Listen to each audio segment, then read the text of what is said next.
When I was a little boy, I lived in grey suburbia in a large Irish family where my dad was boss.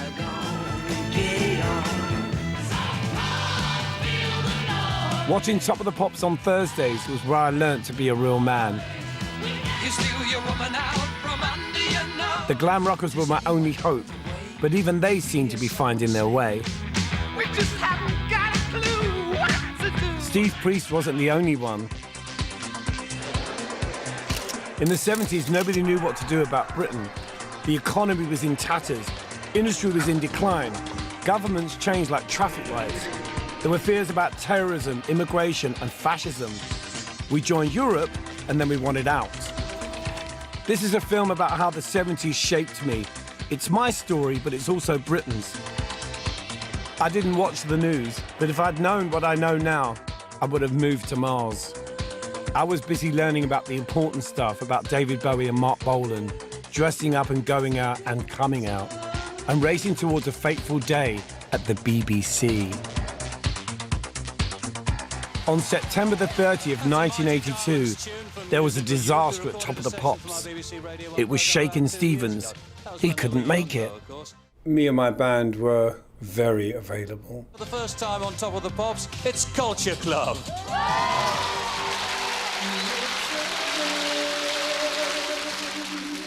In 3 minutes and 22 seconds, my arched eyebrows caused national alarm and confusion. My makeup outraged the press. It called itself a boy, but was it a girl? Civilization was in grave danger. Do you really want to hurt me? Our song went to #1 in Britain and many other countries. It was 1982 and the start of a life with and without Culture Club. Love, money, drugs, fame, and more drama. People got to know me in the 1980s, but my journey from Boy to Boy George really began in the 1970s.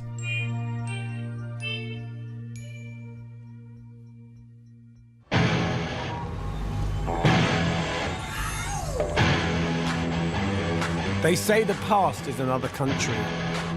These days I spend a lot of time living in another country. Being here in America, it feels easier to have some perspective on the Britain and the decade I grew up in. For some people, it's a taste or a smell that triggers memories. For me, it's always music. A good record shop is like a time machine. These days, records are for hipsters, but back in the 70s, they were all we had. The thing about vinyl is it takes you back to a moment in time.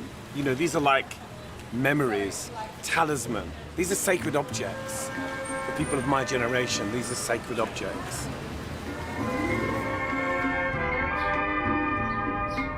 Where do I begin? This is where I began. Eltham in southeast London. In 1970, I was 9 years old. But even at that age, my world was sparkling. When the family were out, I was alone with a hairbrush microphone, and throwing her arms around was Shirley Bassey. In this very living room, I fell in love with Shirley Bassey and the idea of kind of being a performer. You know, I loved the whole drama of it. In the 70s, we were very typical of a lot of families. You know, my dad ruled the roost. He went out to work. My mum was supposed to cook, clean, run the house.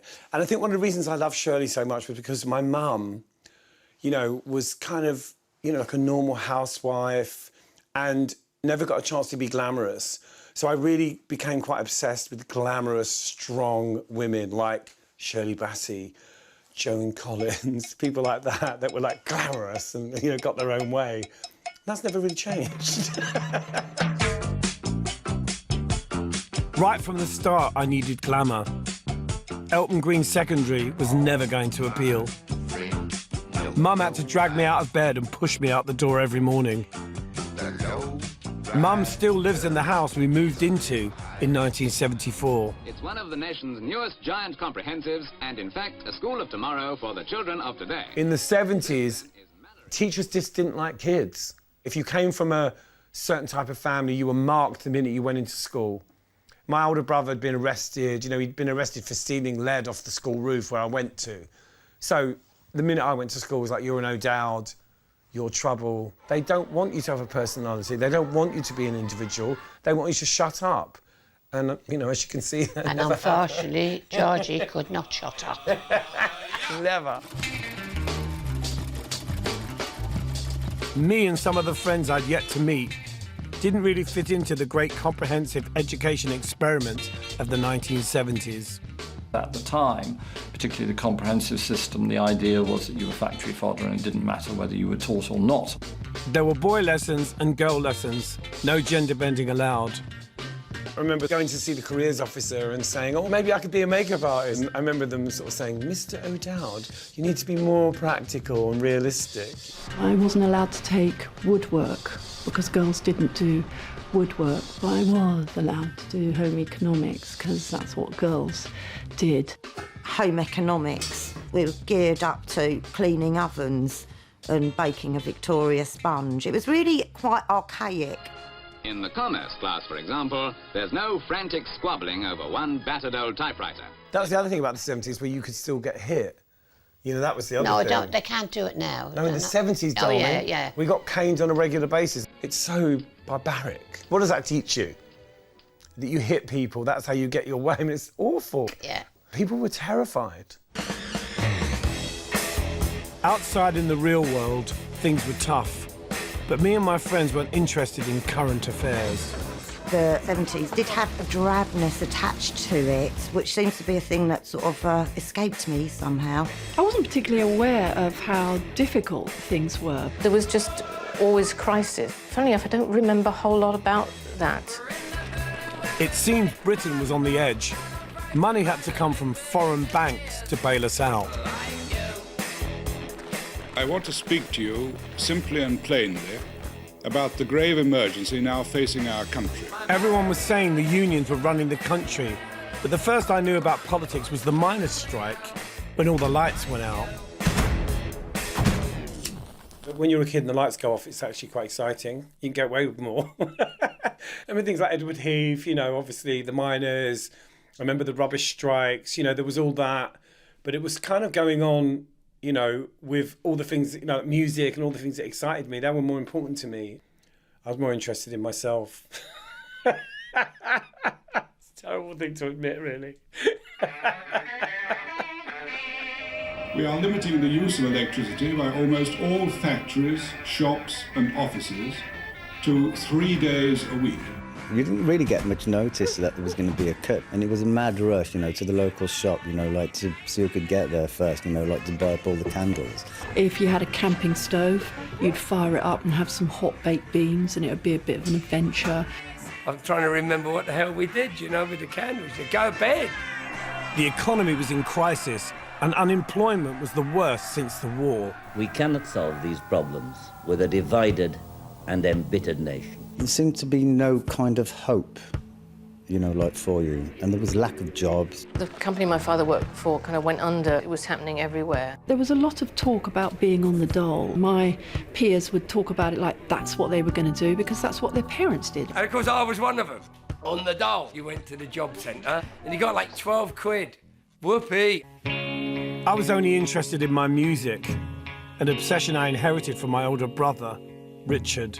It was really Richard that had all the Bowie records, and I remember when Bowie sort of did the Ziggy thing, Richard kind of went off him a bit and went more to Alice Cooper, so it's a bit darker. So I inherited Bowie. Oh my God, the record of all records. He swallowed his pride and puckered his lips, showed me the leather belt round his hips. I fancied him a little bit, this period. It's quite cute.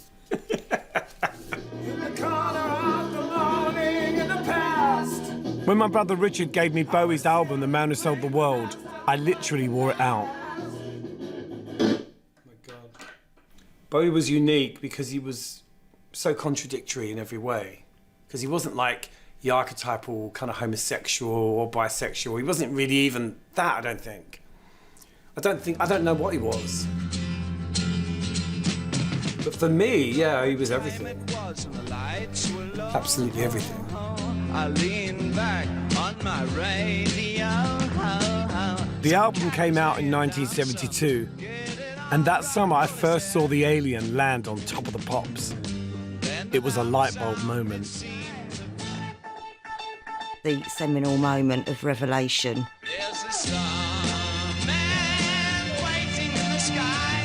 Seeing Bowie doing Starman was a major moment. It was aligned to landing on the moon, the space race, all this technology that was going on. I had to phone someone, so I picked on you.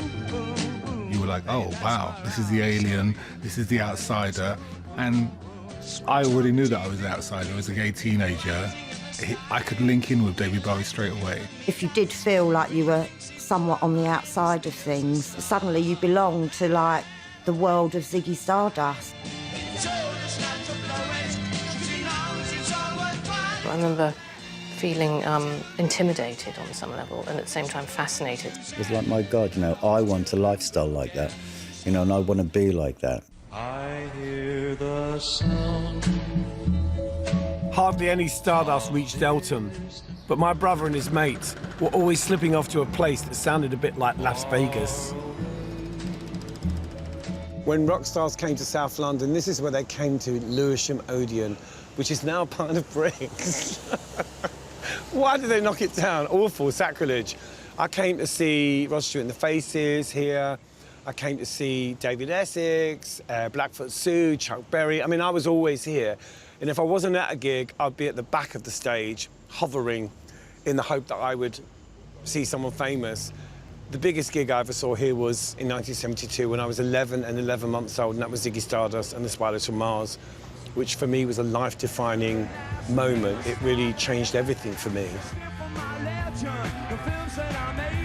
Even from the back of Lewisham Odeon, David Bowie was bigger than he'd been on TV.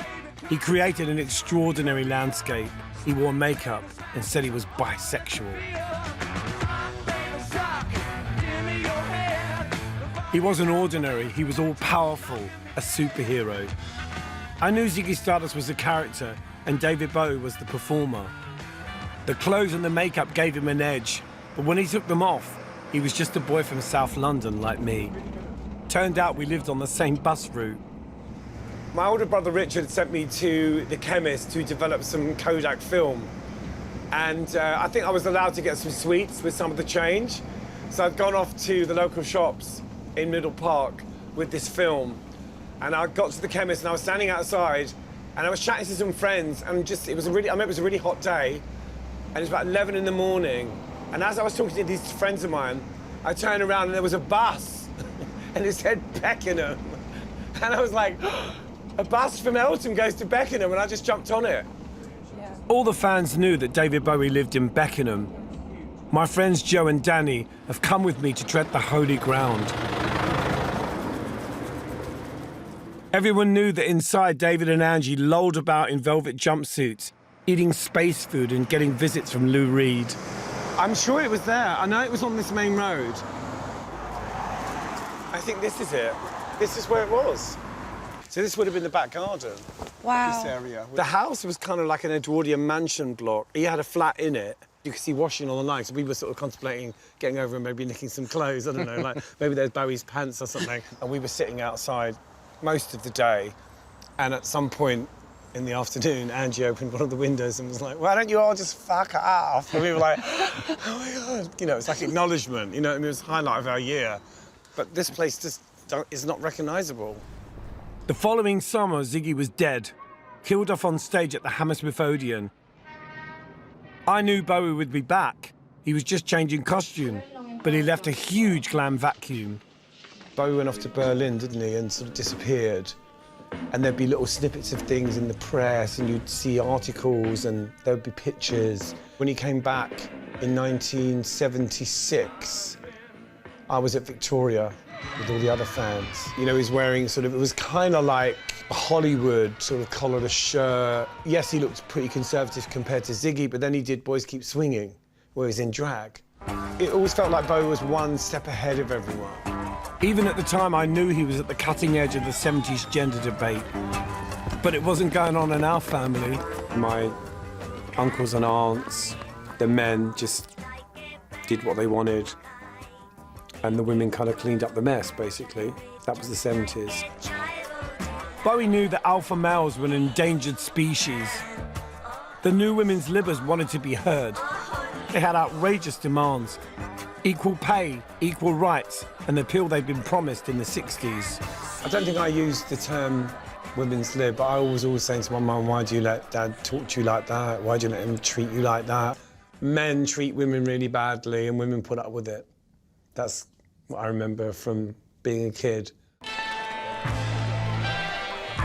I did have a meeting with my careers officer who said I could be a secretary for a couple of years and then I was expected to get married. I asked a female relative what a lesbian was, and she said someone who's not very nice. And I also asked, what's a feminist? And I got the same answer. The feminist movement didn't really appeal to me very much. Topless festival dancing and things, dishevelled, a bit too feral. Some men weren't changing. After we moved to the big house, I still shared a room with 3 very, very hetero brothers. Here's a picture of me and my boxing brother. Enough said. I felt like the only gay in suburbia. But 70s TV was full of them. You know, in the 70s, you had all these fantastic kind of camp men on TV, and nobody ever really said they were gay. No. It was like we all knew they were sort of obviously not regular guys, you know. What did you think about Larry Grayson? Did you think he was gay? Yeah. Did you know he was gay? No, I wouldn't. No. Really? No. You knew I was gay? I didn't. Did you know I was gay? No. I knew you were different, but it made no difference to me. But you used to say I was theatrical. I was what? Theatrical, highly strung. Oh, of course you were. Yeah, you were. And you're still highly I strung. thought that was kind of your way of sort of saying gay. I didn't even know what the word meant. Oh, really? Yeah. Yeah, well, I used to hear it a lot at school, you see. Yeah. Trying to burn me out. I say, what a gay day. If Larry Grayson was on telly, the next day it would all be like, shut that door at school. Yeah. It was constant. I say, what about this? He was brilliant, wasn't he? He was brilliant. Yeah, fantastic. But, you know, a lot of gay men didn't like all those kind of camp icons because they felt that they were sort of spawning it for them, like they were portraying this kind of image of gay people that was kind of very effeminate and kind of weak. Well, it's too big for a cake. It's too small for a midnight service. But I loved those people. On TV in the 70s, you only had a certain type of gay man. Yeah. It was always like, shut that door, oh, look at them Yeah. looking here, you know. It was all very camp. At Christmas 1975, honesty broke out. I'm not merely a stopped clock, I'm a stopped grandfather clock. The Negative Servant was the story of Quentin Crisp, you know, and I remember this was on TV, and I was here on my own on a cushion, lying on the floor, watching this show, like transfixed. Because, you know, I thought it all started with Bowie. So suddenly I see this man from, like, the 1930s with hennaed hair and makeup, you know, outwardly homosexual. You know, it was a true story, and it just blew my mind. I couldn't believe it. As a kid, I thought Bowie was really brave, you know, but then you look at what Quentin Crisp did, and you think, no, that's beyond brave. I was the centre of attention without feeling that I was in danger. Do you fancy one of us, then? Which one of us do you fancy? The other thing about Quentin Crisp was that he was apologetic. And we were part of a new breed of gay people that were not apologetic. We weren't going to apologise for being gay. In the 80s, I made a pilgrimage to see Quentin Crisp here in New York. He still thought being gay was a curse. That's one reason I love David Bowie. He said it was okay to be gay. It had only been legal to be a gay man in England and Wales since 1967, and the age of consent was 21. I was only 15, but I was already experimenting. In these days, changing ways, so-called liberated days, a story comes to mind, a friend of mine. My mum actually bought me the Killing of Sister George Parts 1 and 2, and it was in a paper bag. She put it in my sock drawer in my bedroom. It was like my mum's way of not talking about it. It was like, I know what's going on, you know, and sort of her funny way of kind of accepting it, but without having to get involved in the details a bit, you know. Because, you know, I was going off to the West End and I was running around and I was quite brave. And I think it was just sort of, be careful. It was just her way of kind of trying to let me know that she was worried about me and that she sort of understood but didn't understand, you know. I said there must be a mistake. How can my son not be straight? After all I've said and done for him. I shouldn't be laughing. I'm sure my parents had sleepless nights about me being gay, but I think they were more worried when I left school at 15. It couldn't have been a worse time to be looking for work. These Sunderland teenagers are already veterans of the battle for jobs in Britain's depressed areas, where the odds are often 10 to 1 against employment. The dole queue was a bit grim for me. I thought I could doss in bed, but Mum soon cracked the whip. I wanted a job doing something fabulous, but I was soon stacking shelves in a well-known supermarket. Real life was boring, but just in the nick of time, punk rock came to the rescue. Because the old film is so grainy, we think of punk as grim and grey.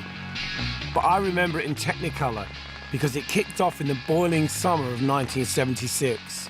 That was really the hottest summer of all. I'd never known anything like it, and it was relentless every day. That kind of sticky, horrible heat that goes on and on. Everybody's lawn looked like straw. I remember I nearly fainted at the bus stop.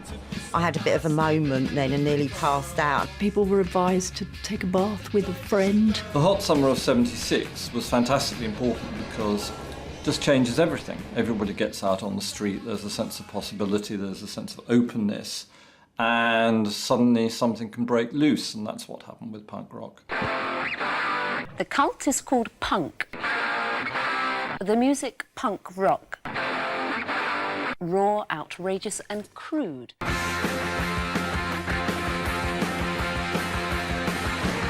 It was a jolt of energy, it was a break with the past, it was a truly 1970s rock music. The 60s were long gone, and everybody was fed up with all the 60s people continuing to make albums. Punk was designed, almost self-consciously, to appeal to a new generation. George turned 16 in 1977, so he was perfect age for it. For me, it was just a very colourful time, you know, a liberated time. You felt like you could be part of it. It was an energy and an attitude. Musical talent wasn't a big thing. The first time the Sex Pistols appeared on TV, it was the clothing that the presenter was really interested in.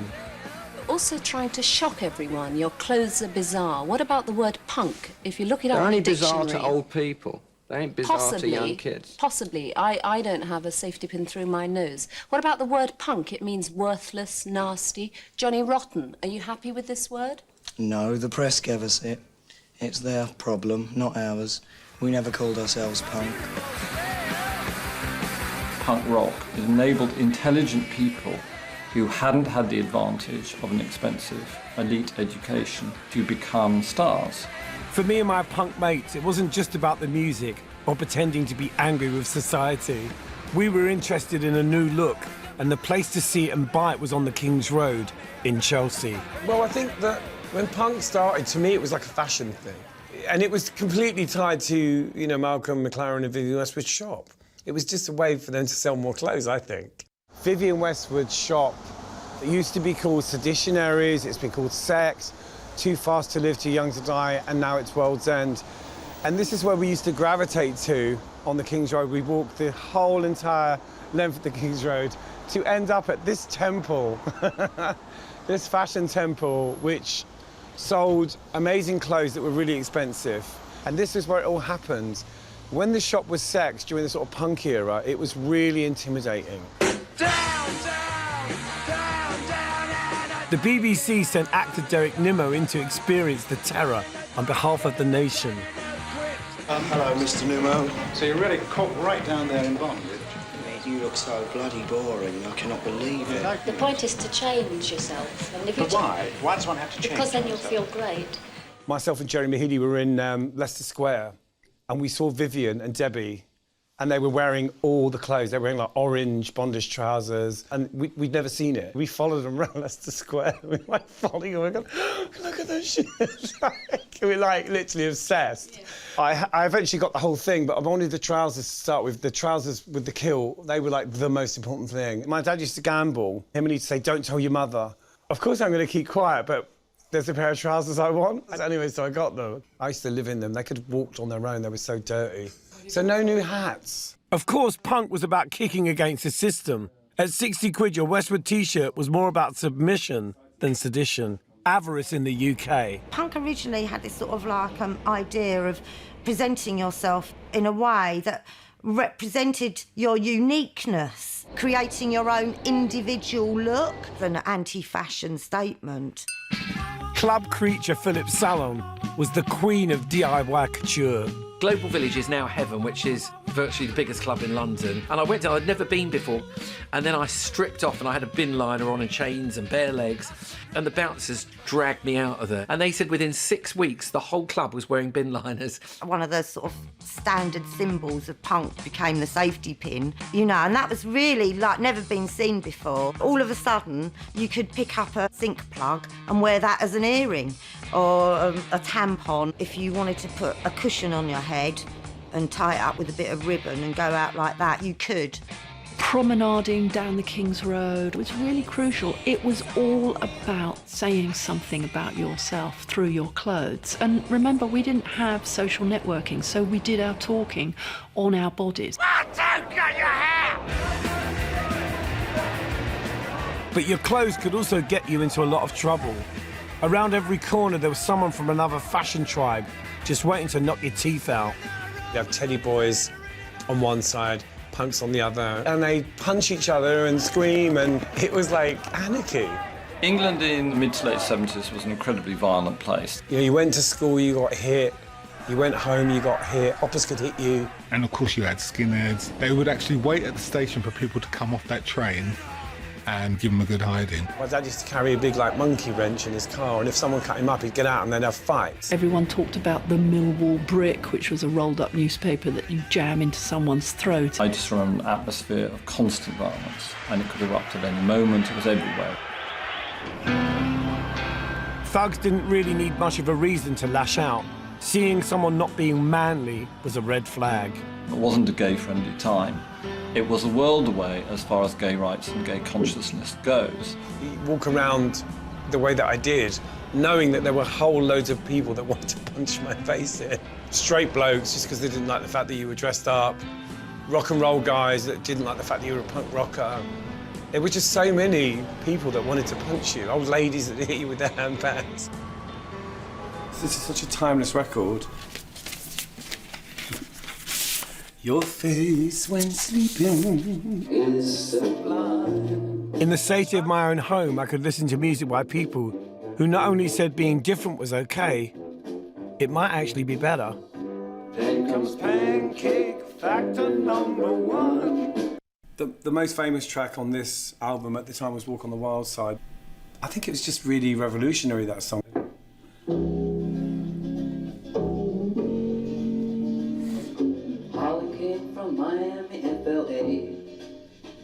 Bowie, Lou Reed and Nico evoked bohemia.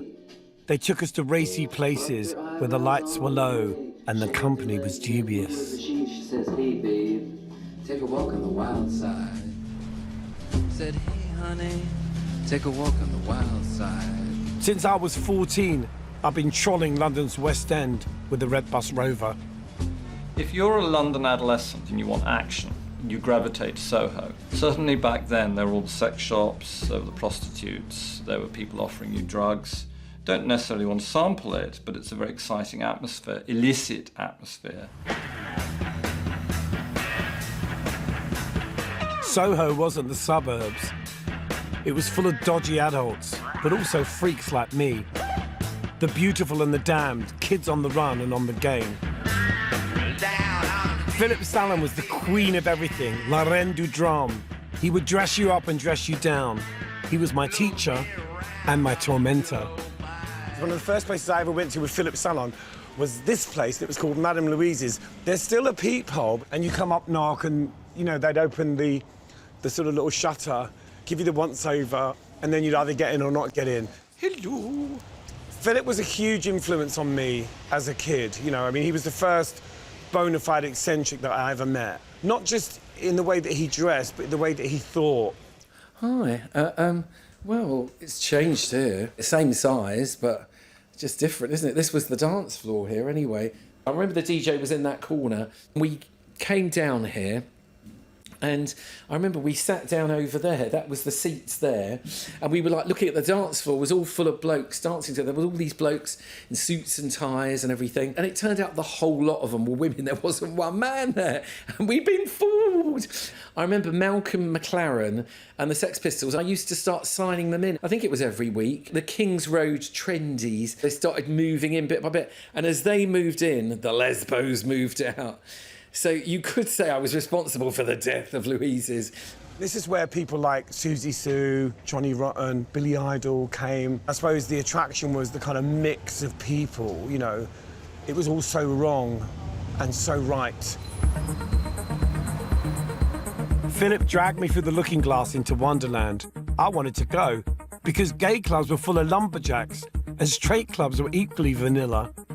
People forget that you had to wear a shirt and a tie and beige to get into most clubs pre the 80s. And maybe a gig to go to, and then you'd have to sort of scurry around and try and find somewhere to go after. So you'd end up at the Sombrero or Louise's. The only clubs that were interesting were the gay clubs, because they were quite glamorous and real stars. People would come there. In those days, you were just wandering aimlessly, and then you met someone like Philip Salon, and he took you into your crowd, and then you felt comfortable. And there were all this kind of like, he was a she and she was she, said, hey, babe, take a walk on the wild side. So you were young and you wanted to experience things and get out. Even under the protection of my freak godfather, the gay underworld was dangerous. There were drinks and drugs and predators. Soho was frisky and often risky. And some people really didn't love their neighbour. Equal rights does not entitle nignogs to move next door. Love Thy Neighbour was hideous. I mean, once that was on the next day at school, you would get slaughtered by people verbally. I wish to make a complaint against a nignog. It was all that nignog, this and nig, and then people would just repeat it in school and not even think about it. Are they treating you all right, Sambo? Oh, no complaints. What was this one? Love Thy Neighbour. Yeah. You blackies are well catered for when it comes to handling yourselves. I couldn't understand racism. I think that's the thing about the 70s. We weren't aware of how wrong it was. When I was a kid, things like Love Thy Neighbour, those types of shows, I really would never have watched them. To me, it was like the opposite of everything I wanted to be. So it's only in hindsight that I'm aware of the language that was used. But then, you'd hear it at school, it was very common. In the 70s, it was more the sort of Indian kids that would get picked on. I remember seeing like Indian kids having their turbans pulled off and all of that. And that used to really upset me. I mean, Jamaican kids were tough, so nobody bothered the Jamaican kids at school because they just hit you. On a wonderful day like today, I defy any cloud to appear in the sky. If my grandmother came to stay, she'd want to watch the black and white minstrel show. She's just kind of like mind-boggling. She was afraid to come out in the open. Those of you who like a bit of irony will enjoy hearing that this was one of the first programmes broadcast in colour. It was once the most popular show on TV, but by the mid-70s, people wanted something a bit more sophisticated. I'm sick. Oh, dear. I'm working at the moment, not anywhere at all. They called this light entertainment, but to fascists, this was reality TV. We'll carry on marching like a great army towards the Britain of our dreams.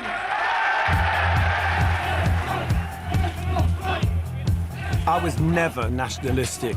My colours were red, gold and green. I was for inclusion, not exclusion. But apparently plenty of people thought Britain was being swamped by immigrants. Right-winger Enoch Powell was the most popular politician in Britain. He won BBC Man of the Year twice. You had to learn how to run. People would just come up and punch you in the face, spit at you, throw things out of cars at you. and the daughter of a Hungarian man. I was considered foreign. I remember our next door neighbours didn't talk to us for like 10 years. I can remember being on the train and all the football fans got on and everyone was abusing us. They were even getting their children to abuse us. Lewisham was proper rough in the 70s, but it was also a place of contradictions. You had people giving out National Front leaflets, then you had a big black community. As a gay man, I was well aware of the National Front, and they had one of their biggest ever marches here in Lewisham. It was like the biggest turnout for them ever in the 70s, which was quite scary, because after they got rid of the foreigners, we were next. Immigration! Repatriation! The National Front tried to incite the working class, fueling bitterness and division. To me and my friends, the minorities under attack gave this country something wonderful. They were also our classmates. My secondary school was like the United Nations, and thanks to my dad, our house was like the culture club. I didn't grow up in a racist household. My dad was a builder. So this house was just full of like Jamaicans, Indians, every type of person. I'd come down sometimes to get breakfast and the kitchen would be full of like cast of thousands, you know. It was funny, I'd kind of walk into the kitchen with blue hair and there'd be like a Rasta sitting there, you know, having a cup of tea. I would give anything I own. Reggae for me began with Ken Booth, Everything I Own, which I went on to have a hit with myself years later. Things like Susie Cadogan, Hurt So Good. First you take my heart in the palm of your hands and squeeze it tight. Reggae is so much a part of growing up in Britain. It's as important as, you know, curry. As soon as I heard like Lovers Rock in the 70s, it just clicked with me. You know what I mean? I was just like, just got it straight away.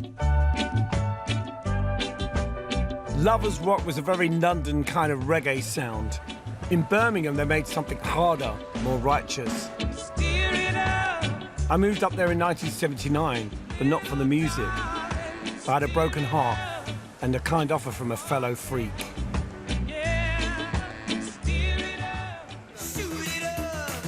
In the 80s, Martin Degville would go into orbit with ZZ Sputnik. Back then, he was just a weirdo from Warsaw.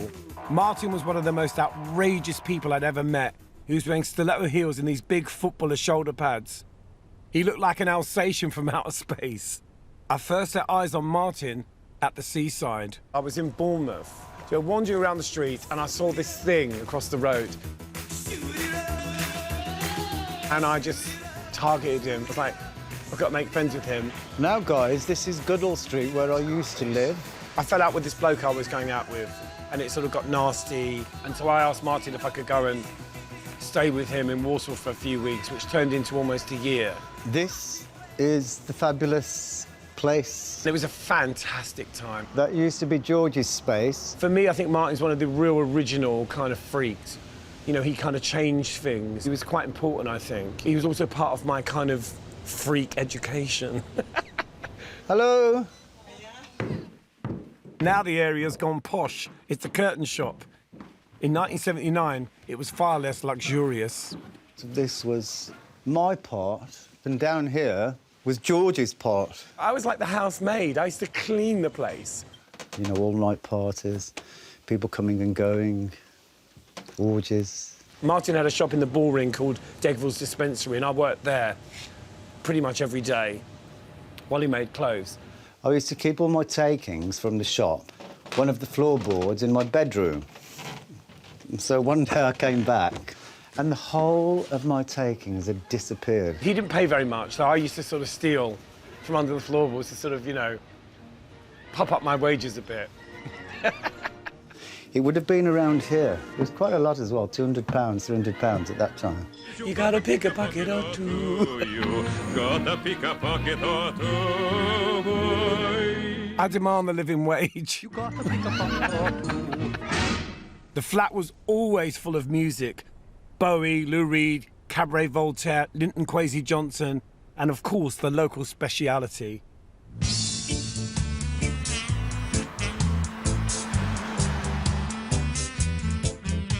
I used to listen to a lot of ska music, you know, especially like the Trojans, like collections. You know, I took him to see reggae bands, you know, UB40, you know, being one of them. I remember going to see UB40 at the Crown in Birmingham and also to see The Beat. There was this kind of marriage of reggae and punk. You know, you'd see bands like Steel Pulse, you know, and you had characters like Jar Wobble. With his first release, Do You Really Want to Hurt Me, it had really sort of like, you know, big reggae undertones to it, you know, which I know sort of like I probably inspired him. Back in London, the heat was going out of punk. What happened with punk, quite quickly, it became a mainstream style and lots of lads came in. All the moshing started. It was fairly grim. And so I could understand why somebody like George got fed up with it. My friend Marilyn had been a punk princess, poo-poopy-doo. Together we watched the glamour evaporate. I remember going to a punk gig. It was Gang of Four. I was doing this kind of Susie Sue look. I had like the frilly shirt and heavy makeup and the spiky hair. But it wasn't really punk, it was something more than punk. And I remember somebody throwing a beer over me and kind of ruining my hair. And I suddenly thought, well, this is not a scene I want to be part of. You know, this is just not for me. So there were people that were into punk that kind of had a lot of fun with it to begin with. Then it became very sort of student-y, violent, spitting, all that, pogoing. And then we kind of departed over here. There was this kind of a lull in the scene and there didn't seem to be anything going on. It seemed like a sort of page was turning. You started seeing parodies of it on television, maybe Freddie Starr or people dressed up like a punk. Then we kind of knew it was dying. There was a sort of new wave of people coming through. So here we are on Mead Street, which is this little road between Wardour Street and Dean Street. And this is a legendary place for a few reasons. Over there on the left used to be a very famous kind of brothel called the Golden Girls Club. All the hookers used to hang out the window and scream at us when we used to walk by. And then here, the doorway of the legendary nightclub, Billy's. This was a rundown 1970s club that Steve Strange and Rusty Egan took over on Tuesday night and turned into this one-nighter event. And this sort of phenomena started in the 70s with people like Stephen Rusty, Chris Sullivan, taking over these kind of rundown clubs that no one was going to anymore and putting on these sort of nights for our crowd. This was only open for 12 weeks. It was the shortest lifespan of any of those clubs. It's been more than 3 decades since club runner Rusty Egan went down these stairs. I printed up some flyers, Tuesday night, 10:30 till 3:30 a.m. We gave them personally to people. What have they done to my club? Turned it into a kitchen. Wow. 1978? Yeah, it was only about this big. You would walk into here, 10:30, maybe Kraftwerk playing, Bowie, some really down ambient music. Probably looked like the bar from Star Wars.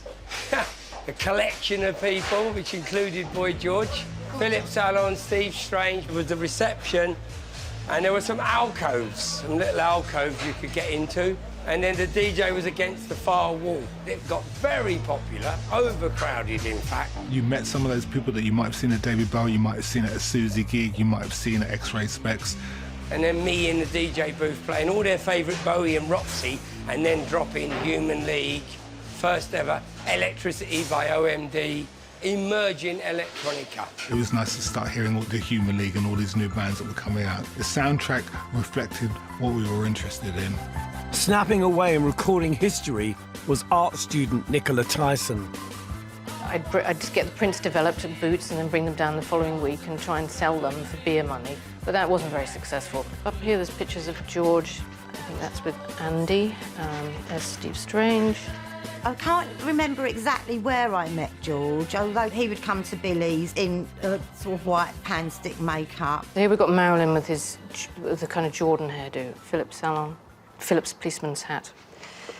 Little Simon Le Bon one there. There's Andy Polaris. You slowly start seeing individuals influencing each other with hair colour, more extreme makeup, And I think that is probably it as well. People started seeing people who were like, oh, they actually look a bit better than me.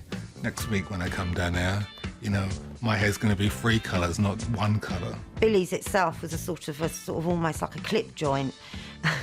The trans contingent of regulars that would go down there.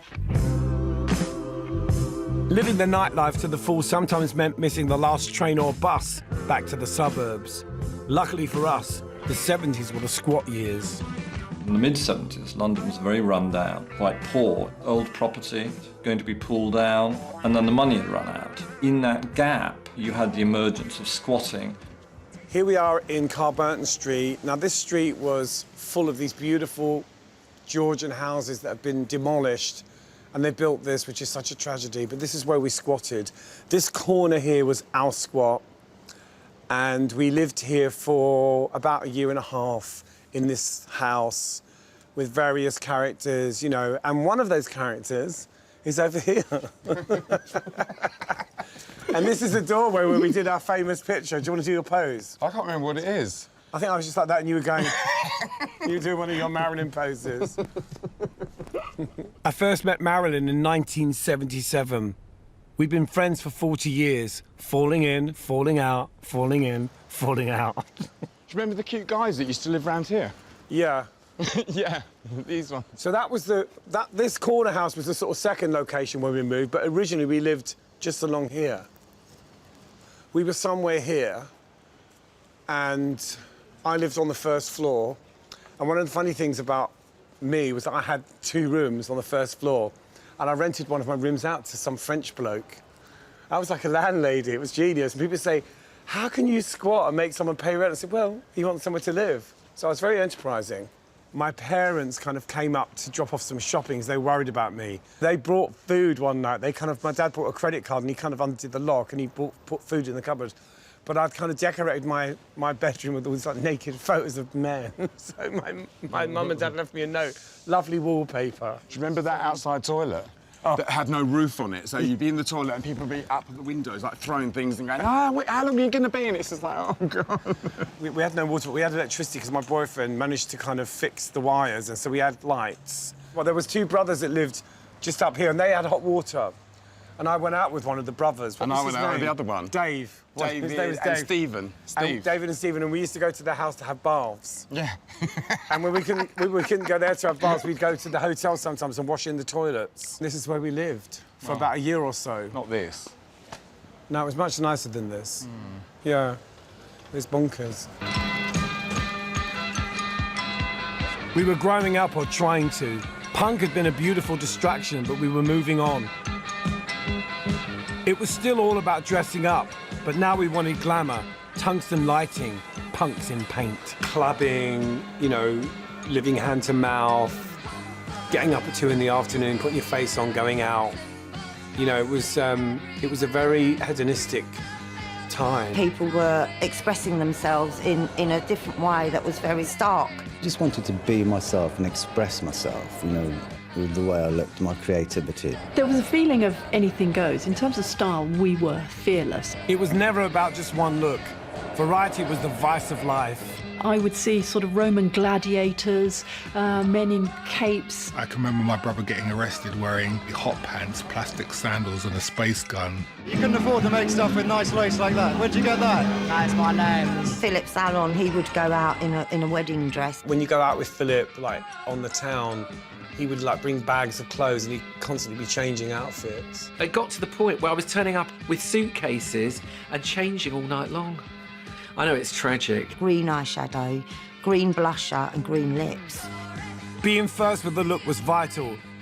Even dear friends like Jeremy Hayes and Fantasia Healy would become sworn enemies if you stole their eyebrows or their hairdo. It was very, like, competitive. If you copied something that someone else had done... Oh, they'd cut you. They'd fights, cut your clothes off. Drinks thrown. It's Spitting. like... And what about the kilt? You know, there was this one time when... Yeah, but that's you. No, but you as well. There was that time when you... Remember when you got dreadlocks? Yeah. Who had them first? Jeremy. No.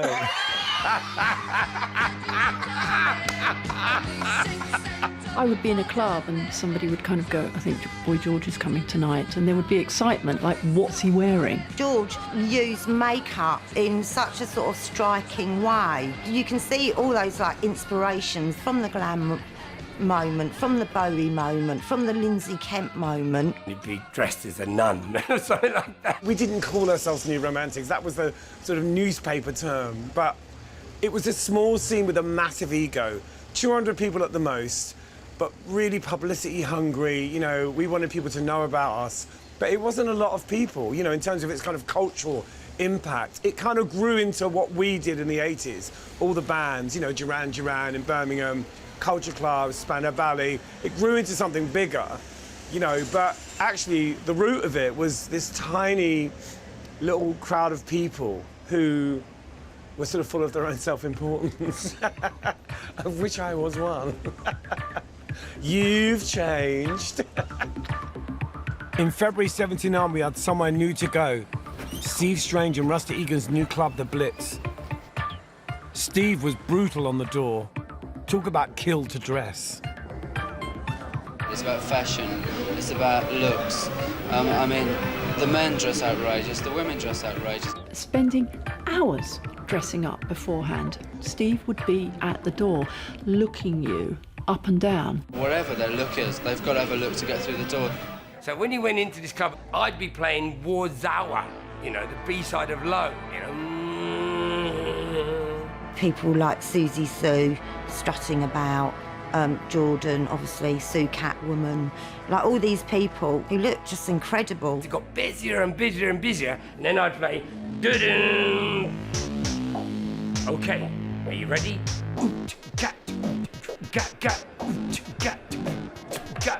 Listen to the voice of Buddha, the Human League. And that was it, they'd start to dance. Oh, there's a beat, and it's like a soundtrack. It was like, yes, Telex, Kraftwerk, Human League, Ultravox, Lou Reed, David Bowie, loads of Bowie, more Roxy, Susie and the Banshees, down, down, down, down, down, down, down. Yeah, we'll have that. You know, Mark Bolan, yeah, we'll have that. So basically, I sort of mixed and matched the best of the cultures. Almost everybody was either an artist, a fashion designer, or they were in a band. People who all had big dreams, big ambition, and drive, and were networking. It was multicultural, it was multisexual, a quite extreme core of people looking to the future. The future has suddenly arrived. It was time to get to work. All of my friends were like getting jobs. Everyone around me was like, what's he gonna do? And I was just carrying on doing what I'd been doing and sort of slowly realising, actually, this isn't gonna work. I need to get a job. When it came, it was a job I was perfect for, in fashion. I worked in this place here as more as a window dresser, really, and wannabe shop assistant. This was called Street Theatre, and it was very different. It was like a kind of quasi-punk, new romantic shop, lots of frilly shirts, lots of sort of, you know, tartan bondage, all that kind of stuff, but it was packed with clothes. Literally, you couldn't move for clothes rails. I think you would say we sell too much. And this shop was owned by a man called Peter Small, who was my kind of mentor. He really supported me. You know, I basically talked myself into a job here. Peter was a rag trade visionary. As far as he was concerned, my freakiness was an asset. He loved my eye for design, and he really encouraged me. He was like the great teacher I never had at school. He also had a shop here that was like a mod shop. And there's a great photo, a really famous photo of me doing the windows in the mod shop, because I kind of help them out sometimes as well. I did my first proper TV interview when I worked for Peter. I did a show called Something Else. Yeah, he was such a supporter. He was so important to the beginning of my career, really. It was 1980. In a few months, I would be starting Culture Club. Marty would start Zig Zig Sputnik. For now, we were just fodder for the TV freak shows. You do dress outrageously, though. Why do you dress like that? Because I want to. That's it, you know. Clothes should be fun and not taken too seriously at all. But it was my clothes that got me noticed by Malcolm McLaren. I was really good friends with Matthew Ashman, who was the guitarist in Bow Wow Wow, and he heard me singing. I was like, oh, you should be in Bow Wow Wow, maybe we could have an extra singer. and suggested it to Malcolm, who saw the potential of maybe upsetting Annabella by having me in the band. So there was this big gig planned for the Rainbow Theatre in Finsbury Park. Back in the day, this is actually a really happening place for gigs, and I had come here to see Bow Wow Wow. And Malcolm decided to have me sing. A few songs had gone by, and suddenly it was announced that somebody else was going to come and sing, Lieutenant Lush. In the encore, instead of Annabella coming back out, I came out. So on they come. You know, I remember being really frightened before I went on, and then getting pushed on the stage. And I'm actually saying to my mates, wait a minute, isn't that Boy George? There's lots of booing and like, who's that? And I sang this song. And he's actually got a really great voice. Not as you'd expect. It was soft and gentle and sort of like honey. I remember doing my thing and just loving it, you know, loving it. We were all transfixed, and that was a bit of a moment. That was really the beginning of me thinking I need to put a band together. You know, people from Eltham just didn't become famous. It was just like, you know, you're not going to really ever be a singer. You can sing all you like, but you're never going to make a living out of that. Culture Club came from some shambolic rehearsals with some musicians I'd heard of who had the right look. Only John Moss really knew anything about the business, and we followed him. Our tone was light and melodic, music to fall in love to, and the world seemed to do just that. The fourth single went straight to #1.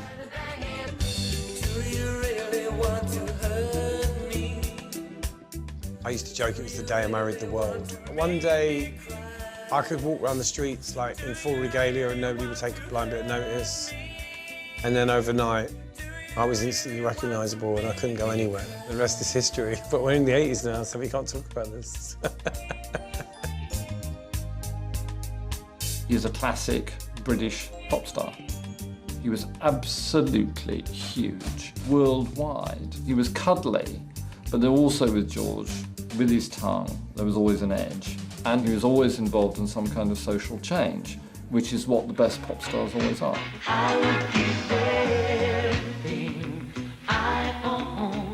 I feel very lucky that I grew up in the 70s, that was where I got my musical education. There was a wonderful separation between the establishment and, you know, certain types of music. You know, you'd never be able to have punk rock now. They wouldn't allow it. It would be in an advert for Gap within 2 weeks. Before the 70s, everyone knew the world was full of gays, but they were forced into hiding. My generation burst out of the closet and danced for joy. I started the decade with no interest in politics and ended up as some sort of symbol, maybe a question mark. Sometimes the most political act is just being yourself. I hope me and my freaky friends move the debate on. As for current affairs, it's all Bowie's fault. For everything else, I blame the parents. Big parts of history were created and made in the 70s, but when you're in it, you don't think about it, you're just living it. You know, history only makes sense in hindsight anyway. You look back and you go, wow. You know, because you've got nothing to compare it with. But now you look back and think the 70s were just like bonkers.